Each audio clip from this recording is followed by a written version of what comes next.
Chemistry chapter number 8 chemical reactivity. आज इस chapter से देखते हैं कौन कौन से शॉर्ट और लॉन्ग बनते हैं। तो सबसे पहले यहाँ पर एक शॉर्ट क्वेश्चन आता है, वेरी रिएक्टिव मेटल कौन से हैं, मॉडरेट कौन से हैं और लीस्ट रिएक्टिव कौन से हैं। इसके अलावा ये फिजिकल प्रॉपर्टीज़ और केमिकल प्रॉपर्टीज़ ऑफ मेटल की पूछ लेता है और बाज़ कर ये डिफरेंस देता है फिजिकल प्रॉपर्टीज़ और मेटल की और नॉन मेटल की केमिकल प्रॉपर्टीज़ लिख के दे। इसके अलावा इस पेज पे देखें तो इस पेज पे हमारे पास यहाँ से एमसीक्यूज़ आते हैं बहुत दफ़ा और कभी कभार ये शॉर्ट में भी पूछ लेता है। ये ज़्यादातर यूरेनियम वाला शॉर्ट के तौर पे आता है, अदरवाइज़ बाकी एमसीक्यूज़ के तौर पे ही बोलते हैं। इलेक्ट्रोपोजिटिविटी क्या होता है, इसकी जो डेफिनेशन है ये भी बहुत इंपॉर्टेंट है। और इस तरह यहाँ पर एक शॉर्ट क्वेश्चन बताया है, why first ionisation of magnesium higher than the second ionisation. ये भी बहुत इंपॉर्टेंट शॉर्ट क्वेश्चन है, बहुत दफ़ा पेपर में आ जाता है। यहाँ पर हमारे पास एक टेस्ट योरसेल्फ है जिसमें से हमारे पास पहला, दूसरा, तीसरा और यहाँ से चौथा सातवां और ये जो हमारे पास 11वां, ये बहुत ज़्यादा इंपॉर्टेंट है। पहला, दूसरा, चौथा और छठा, 11वां, ये बहुत ज़्यादा इंपॉर्टेंट है। इस टेबल में से वो बहुत का एमसीक्यूज़ दे देता है, बहुत कम चांस है एमसीक्यूज़ यानी शॉर्ट आने के इधर से, लेकिन एमसीक्यूज़ ये मेल्टिंग और बॉइलिंग पॉइंट में से इनमें से ही वो एमसीक्यूज़ देता है। यहाँ पर अल्कली और अल्कली अर्थ मेटल में डिफरेंस पूछ लेता है। ये लॉन्ग क्वेश्चन के तौर पे बाज़ का दे देता है, अल्कली मेटल और अल्कली अर्थ मेटल।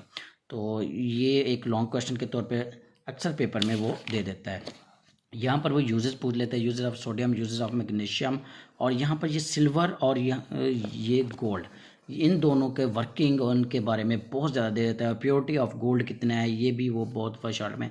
प्लेटिनियम के बारे में भी वो पूछ लेता है। टेस्ट योरसेल्फ की बात करें तो हमारे पास ये जो पहला, दूसरा, तीसरा, चौथा, ये पहले चार बहुत ज़्यादा, और सॉरी पाँचवा भी बहुत ज़्यादा इंपॉर्टेंट है। ये इनमें से जो शॉर्ट के तौर पर आ जाते हैं। नीचे लॉन्ग नॉन मेटल की डेफिनेशंस है, ये भी हमारे पास डेफिनेशन और इसकी ये फिजिकल और केमिकल प्रॉपर्टीज़ हैं, ये भी बहुत दफ़ा वो पूछ लेता है।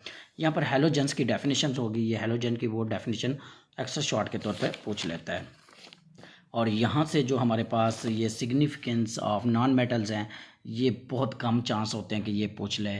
तो अगर हम इसके एक्सरसाइज के शॉर्ट क्वेश्चंस की बात करें तो अब हमारे पास जो एक्सरसाइज में शॉर्ट क्वेश्चन है उनमें से ये हमारे पास दूसरा, चौथा, पाँचवा, दूसरा, चौथा, पाँचवा। इसके अलावा यहाँ से हमारे पास 10वां, 12वां, 14वां, 16वां, 15वां, 16वां, 17वां, 18वां, ये बहुत ज़्यादा इंपॉर्टेंट है। इस चैप्टर में से 4 शॉर्ट क्वेश्चन आते हैं। तो ये तो था हमारा आज केमिस्ट्री का। केमिस्ट्री की तकरीबन सारे चैप्टर की वीडियो मैंने अपलोड कर दी है। तो अगर किसी को कोई प्रॉब्लम हो तो मुझे कमेंट्स करेगा। ओके, अल्लाह हाफ़िज़।